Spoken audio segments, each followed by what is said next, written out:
Hello everyone, welcome back to another video. I hope सब कुछ बढ़िया चल रहा हो आप सबकी ज़िंदगी में। एंड आज आपके सामने खड़ी है भाई real big daddy of SUVs, यानी कि ओल्ट्रस G4। अभी तक आप लोगों को पता ही चल गया होगा भाई, स्कॉर्पियो है ना कहीं ना इसके ही डायमेंशंस पे इसके जैसी ही आपको दिखती है, खासकर आगे से तो मतलब कि इसकी तरह ही ह्यूज दिखती है। बट आप लोगों को ये बात भी पता ही होगी भाई, इसकी ना सेल इतनी अच्छी नहीं थी। महिंद्रा ने ना इसकी मार्केटिंग अच्छी नहीं करी थी, मतलब कि हम कह सकते हैं कि महिंद्रा का ने फेल प्रोडक्ट था, जो ज़्यादातर लोगों को लगता है। उसमें से मैं भी एक हूँ कि भाई ओल्ट्रस G4 को ना रीबैच कर दिया है स्कॉर्पियो N, और मतलब चेंजेस तो डेफिनेटली कुछ ना कुछ करे ही है महिंद्रा ने, एंड देन रीलॉन्च कर दिया। एंड अब बात करते हैं ओल्ट्रस G4 की, जो कि है 4x4 वेरिएंट। एंड सबसे पहले इसकी इंजन स्पेसिफिकेशंस की बात करें ना, इसमें आपको मिल जाता है 2200 सीसी का डीजल इंजन एम होक वाला। इसमें ना एम स्टेलियन 2000 सीसी वाला इंजन नहीं मिलता है। एंड इंजन पावर की बात करें 178 bhp with 420 Nm of torque, आपको इसमें इंजन स्पेसिफिकेशन मिल जाती है। बहुत ही ज्यादा पावरफुल ये इंजन है, एंड ये ऑटोमेटिक वेरिएंट है। और कलर की बात करें भाई, ये सिल्वर कलर है। सबसे पहले ना सामने से कार की बात करते हैं। ऐसा कुछ भाई हेडलाइट सेटअप मिल जाता है, जो कि प्रॉपर हेलोजन सेटअप है। DRL मिल जाती है, इंडिकेटर मिल जाते हैं। एंड ग्रिल की बात करें ना, ग्रिल भी ना कहीं मुझे XUV700 से ना मिलती जुलती तो लगती है। क्रोम ट्रीटमेंट आप देख सकते हैं, बाकी तो पियानो ब्लैक फिनिश है। एंड इसमें आपको ना 360 कैमरा मिल जाता है, इधर आप कैमरा भी देख सकते हैं, इधर भी आपको क्रोम ट्रीटमेंट मिल जाता है। एंड पार्किंग सेंसर ना एक इधर है, एक इधर है, और ना एक इधर भी आपको दिख रहा होगा। एंड ऑब्वियसली बात है इधर की साइड भी होगा, जो कि अगेन बहुत अच्छी बात है, कॉस्ट कटिंग नहीं है। 4 इसमें आपको पार्किंग सेंसर मिल जाते हैं, मतलब कि आगे से ना कार भाई बहुत ही ज्यादा ह्यूज तो लगती है। एंड अब साइड में चलते हैं भाई। साइड में जो सबसे अमेजिंग बात है ना, इसमें आपको मिल जाते हैं 18 inch alloy wheels. And tyre size की बात करूँ ना, 255 R18 अभी अलॉय व्हील्स भाई ढके हुए हैं। वैसे डायमंड कट अलॉय व्हील्स हैं, एक बार मैं थोड़ा सा आपको उतार के दिखा देता हूँ। ऐसे होते हैं भाई इसके अलॉय व्हील्स। एंड उससे पहले ना मैं आपको एक अमेजिंग बात बताता हूँ भाई। ओल्ट्रस G4 ना स्कॉर्पियो N में ना लेंथ और विड्थ में ना आगे निकल जाती है, बट हाइट ना स्कॉर्पियो N की इससे ज्यादा है। मतलब कि यार इतनी अमेजिंग कार है ना, बट बात वो ही आ जाती है कि प्राइसिंग भी ना इसकी ज्यादा है। जैसे एक्स शोरूम ना अराउंड 32 लाख है, बट ना रियल डैडी ऑफ एसयूवी ना यही है भाई। मतलब कि असली में ना यार ओल्ट्रस G4 ना फॉर्च्यूनर को कंपटीशन देती है, स्कॉर्पियो N नहीं देती है। जो बहुत लोग कहते हैं ना भाई स्कॉर्पियो N ने फॉर्च्यूनर की मार्केट खा ली, मतलब बोलने को तो कुछ बोल लो यार, बट जो ये महिंद्रा ने लॉन्च करा था ना, अगर इसकी मार्केटिंग अच्छी होती ना भाई, ये बहुत ही अच्छा प्रोडक्ट है। अभी मैं आपको अंदर से भी दिखाऊंगा ना, आप कहोगे भाई क्या ही प्रोडक्ट है। स्कॉर्पियो N इसके हमने कुछ नहीं है, बट प्राइसिंग की बात वही आ जाती है। स्कॉर्पियो N तो भाई मैं सही में बता रहा हूँ, कब मिलेगी ना किसी को नहीं पता, ये हाइप की गेम थी। XUV700 खड़ी है, ये नहीं मिल रही है स्कॉर्पियो N, तो आप भूल जाओ। फिलहाल तो ना साइड की बात करें, ORVM सब देख सकते हैं कितने ह्यूज है, इंडिकेटर आपको मिल जाते हैं। एंड नीचे ना 360 कैमरा जैसे है इसमें, तो कैमरा भी मिल जाता है। डोर हैंडल्स की बात करें ना, दोनों साइड में आपको रिक्वेस्ट सेंसर मिल जाते हैं। And body colour he door handles हैं, बट क्रोम ट्रीटमेंट देखो भाई कैसा करेगा, इधर से देखो कितना थिक है, मतलब कि ना अच्छा लग रहा है डोर हैंडल, नो डाउट। और भाई कार ह्यूज तो आप देख ही सकते हैं कितनी है, जैसे मैंने आपको पहले ही बताया भाई इसकी लेंथ स्कॉर्पियो N से भी ज्यादा है। एंड व्हील बेस तो ऑब्वियसली आता है स्कॉर्पियो N से ज्यादा है ही। XUV700 एंड स्कॉर्पियो N का ना व्हील बेस सेम है, तो XUV700 से भी इसका व्हील बेस तो ज्यादा है ही। अब पीछे की साइड आते हैं। जैसे ना बहुत लोगों को कंप्लेन होती है भाई स्कॉर्पियो N की ना रियर लुक अच्छी नहीं है। एक बार यार इसकी रियर लुक देखो कितनी ही अच्छी लगती है, मतलब स्कॉर्पियो N से ना मुझे तो डेफिनेटली भाई बहुत ही अच्छी लगती है। बाकी ना कमेंट सेक्शन में आप बताना आपको कैसी लगती है। ऐसी कुछ इसमें आपको टेल लाइट्स मिल जाते हैं, नीचे आपको रिफ्लेक्टर मिल जाता है। एंड मेन चीज 4 व्हील ड्राइव की इसमें आपको बैजिंग मिल जाएगी। ओल्ट्रस G4 की इधर बड़ी बड़ी बैजिंग मिल जाएगी। महिंद्रा का ना पुराना लोगो इसमें आपको मिलेगा। इधर आपको मिल जाता है rear wiper with defogger, and उसके अलावा क्रोम का ट्रीटमेंट इधर भी करा गया है। रिवर्स कैमरा मिल जाता है। एंड पार्किंग सेंसर की बात करें, 1 2 3 4 इसमें आपको पार्किंग सेंसर मिल जाते हैं। नीचे की साइड भी ना ग्लोस ब्लैक ट्रीटमेंट दिया गया है, जो कि बहुत ही अच्छा लग रहा है। एंड इसका एग्जॉस्ट नोट की बात करें, इधर की साइड है भाई इसकी एग्जॉस्ट नोट। एंड सबसे मेन बात, ओल्ट्रस G4 की चाबी भाई ऐसी कुछ है जो कि बहुत ही प्रीमियम फील होती है। मतलब कि XUV700 स्कॉर्पियो N थार की सेम चाबी आती है, बट इसमें ऐसा नहीं है।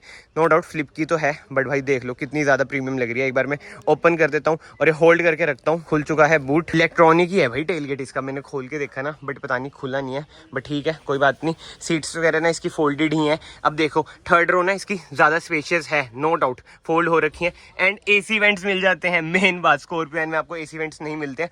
मैं कोई कंपैरिजन नहीं कर रहा हूँ, जस्ट आपको बता रहा हूँ कि भाई महिंद्रा की real big daddy of SUV ना ये है भाई। इधर आपको मिल जाती है भाई थोड़ी बहुत बूट स्पेस, उसके ऊपर ये ट्रे टाइप सी भी मिल जाती है, जिसमें मैक्स लोड 60 kg का है। एंड ऊपर से बात करें ना, इसमें आपको बड़े बड़े से रूफ रेल्स मिल जाते हैं। एंड भाई सनरूफ भी इसमें आपको मिल जाती है। फिलहाल फिलहाल तो ना यार कार के अंदर चलते हैं। बाहर से तो कार कुछ ऐसी थी, बट अंदर से इससे भी अमेजिंग मुझे कार लगती है। अंदर से बात करते हैं। ऐसा कुछ है door trim, 5 star rated car है भाई। तो डोर्स भी ना बहुत ही हैवी हैं इसके। इधर आपको सॉफ्ट टच का ट्रीटमेंट मिल जाता है। एंड टेक्सचर देख सकते हैं बर्फी वाला, बहुत ही अच्छा लगता है। एंड पियानो ब्लैक फिनिश का ट्रीटमेंट इधर मिल जाता है। पावर विंडोज का ऑप्शन मिल जाएगा, ओवरव्यू एडजस्ट करने का ऑप्शन मिल जाएगा। एंड इधर की साइड ना आपको इलेक्ट्रॉनिक एडजस्टेबल सीट्स का ऑप्शन मिल जाता है। एंड फिलहाल तो मैं ना कार के अंदर चलता हूँ भाई। बहुत ही ऊंची है कार, बट अंदर से ना प्रीमियम भी बहुत ज्यादा है। डोर एक बार हम बंद करते हैं। एंड इधर ना ओहो हो वेलकमिंग फंक्शन भाई, सीट आगे होगी अपने आप। वाह भाई वाह, XU 700 में आया था ना ये वाला फीचर, इसमें भी है भाई। मैं एकदम हैरान में गया, है सीट आगे होगी। एंड अब हम कार को स्टार्ट करते हैं। बट एक चीज मैं आपको दिखाता हूँ भाई, ये आपको दिख रहा होगा भाई इंजन स्टार्ट स्टॉप का बटन। अभी ना ग्रीन लाइट जलेगी रेडी में। मैं जब ब्रेक दबाऊंगा, ब्रेक दबाई, रेडी में देखो ग्रीन लाइट जली ना, ये देखो। अब मैंने कार कर दी है स्टार्ट। विंडोज कर देता हूँ अब ताकि शोर ना आए। एनिमेशन देख लो भाई कार की, वाह भाई वाह, प्रीमियम तो कार लगती है। इधर से आपको मिल जाते हैं मेमोरी सीट्स के फंक्शन। एंड चारों विंडोज में 1 टच अप 1 टच डाउन मिल जाती हैं। जैसे मैंने अभी वो करी है, अब मैं डाउन करूंगा, ये डाउन भी हो चुकी है। 1 टच अप 1 टच डाउन, मतलब कि जो ऐसे ऐसे अटेंशन टू डिटेल्स वाले फीचर है ना भाई, वो इसमें ही है। ड्यूल जोन इसमें आपको AC मिल जाएगा। बट अभी सबसे पहले हम बात करेंगे भाई स्टीयरिंग व्हील की। स्टीयरिंग व्हील में ना नया लोगो आ जाए ना तो बात ही क्या है भाई। बट यस, पुराना लोगो इसमें आपको मिलता है। लेदर रैप स्टीयरिंग व्हील है, बहुत ही ज्यादा लाइट फील हो रहा है स्टीयरिंग व्हील। इधर आपको मिल जाते हैं इंफोटेनमेंट स्क्रीन कंट्रोल करने के बटन, इधर आपको मिल जाते हैं क्रूज कंट्रोल के बटन। एंड इधर आपको मिल जाता है ट्रैक्शन कंट्रोल का बटन, हिल डिसेंट कंट्रोल का बटन, बूट ओपन करने का। ये प्रेस करूंगा 360 कैमरा ऑन हो जाएगा। एंड कैमरा क्वालिटी की बात करें ना, स्कॉर्पियो एन से ना मच बेटर है इसकी कैमरा क्वालिटी। एक बार हम ये भी बंद कर देते हैं। इधर से आप फ्रंट पार्किंग सेंसर ऑफ कर सकते हैं। AC वेंट्स की बात करें भाई, AC वेंट्स भी आपको इसमें प्रीमियम फील होंगे कि भाई अच्छे खासे हैं। फिट एंड फिनिश की बात करें ना, कार में बहुत ही अच्छी फिट एंड फिनिश है। इधर भी देखो सॉफ्ट टच, और जो हार्ड प्लास्टिक है ना उसका भी अच्छा मटेरियल है। एंड इंस्ट्रूमेंट क्लस्टर की बात करें, ऐसा कुछ है इसमें इंस्ट्रूमेंट क्लस्टर। XUV की तरह 100% डिजिटल तो नहीं है, बट बीच में आपको MID मिल जाती है। इधर से आप वो कंट्रोल कर सकते हैं। अलग अलग इन्फॉर्मेशन आपको मिल जाएगी, ट्रिप वगैरह की, इधर से वो स्पीड वगैरह की। बट जो एनिमेशन है ना, ये देखो यार, खतरनाक नहीं लग रही यार एनिमेशन? मतलब क्या ही कार है भाई, ये बहुत ही जबरदस्त। मैं तो खुद पहली बार बैठा हूँ भाई इसमें। FM का ऑप्शन इसमें मिल जाता है, मतलब कि मीडिया वगैरह इधर से आप कंट्रोल कर सकते हैं, मीडिया वगैरह भी। एंड ये आ जाती है settings, dashboard lightning, dashboard language, door terrier lights वगैरह। मतलब कि नो डाउट भाई MID ना इसकी बढ़िया तो है। अभी P पे लग रखी है, अभी मैं डालूंगा R पे। ये देखो R पे डाला, इधर R आ गई। इसी के साथ स्टार्ट हो गया इसका रिवर्स कैमरा। एंड जो एनिमेशन बनी आ रही है वो भी बहुत अच्छी बनी आ रही है कार की। एक बार मैं आगे ही कर दूं। एंड उसके अलावा बात करते हैं इंफोटेनमेंट स्क्रीन की। आपको लगेगी XUV 300 वाली इंफोटेनमेंट स्क्रीन, मतलब AC वेंट्स भी वैसी लगेंगे भाई, नो डाउट। इधर से ना कार थोड़ी पीछे रह जाती है, इधर से इतनी अच्छी नहीं लगती है। इधर आपको ऑप्शन मिल जाएंगे radio mode, phone setup, SD card वगैरह। ये मेरे ख्याल से नेविगेशन वाला जो इसमें डलता है वो वाला होगा।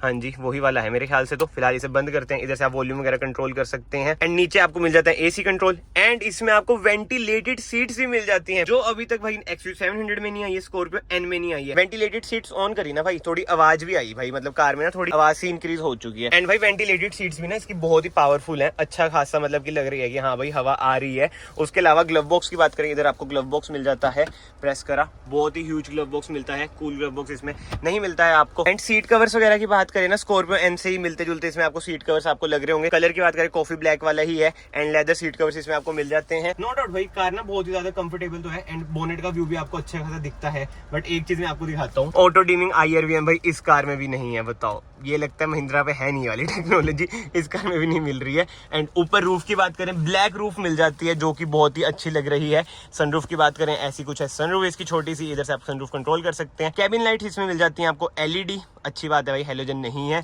पीछे भी कैबिन लाइट मिल जाती है, ये भी आपको LED ही मिलेगी। उसके अलावा इधर बीच में आपको आर्मरेस्ट मिल जाता है, जो कि कुछ ऐसे ओपन होता है, अच्छा खासा स्पेस है आर्मरेस्ट में। बीच में आपको कप होल्डर मिल जाते हैं। एंड अब जो मेन अट्रैक्शन है कार की भाई, 4x4 के लीवर, 2H 4H 4L। अब मैं 4H में जाता हूँ, 4H लगाया, ये देखो 4 wheel drive high mode activated इधर लिखा आ रहा है। अब 4L में लगाता हूँ, मतलब एक्टिवेटेड तो मैंने अपने हिसाब से बोल दिया, ऐसा कुछ लिखा आ रहा है 4 व्हील ड्राइव लो।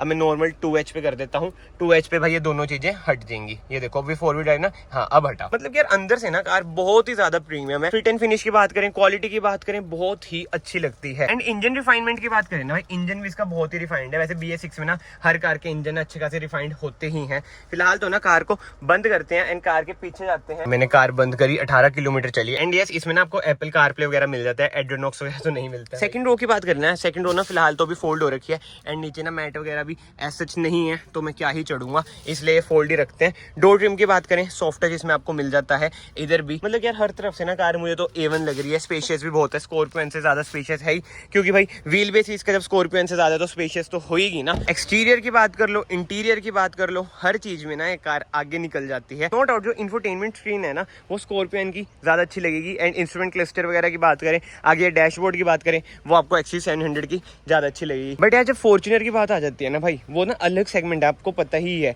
कि भाई इंडिया में ना फॉर्च्यूनर का कितना ही हाइप है, मतलब कि जो रियल हाइप है ना, स्कॉर्पियो की तरह फेक हाइप नहीं बोलूंगा भाई, जो रियल हाइप है ना फॉर्च्यूनर की, वो इस कार को भी ना मिलनी चाहिए थी भाई। बाकी तो ना कमेंट सेक्शन में आप अपने ओपिनियन जरूर देना भाई, आपको कार कैसी लगी कैसी नहीं। फिलहाल ना इस वीडियो को मैं यहीं पे एंड करता हूँ। अगर आपको वीडियो पसंद आई है, वीडियो को लाइक जरूर करें, चैनल को सब्सक्राइब जरूर करें। मैं आप सबको मिलता हूँ नेक्स्ट वीडियो में। Till then bye bye, take care.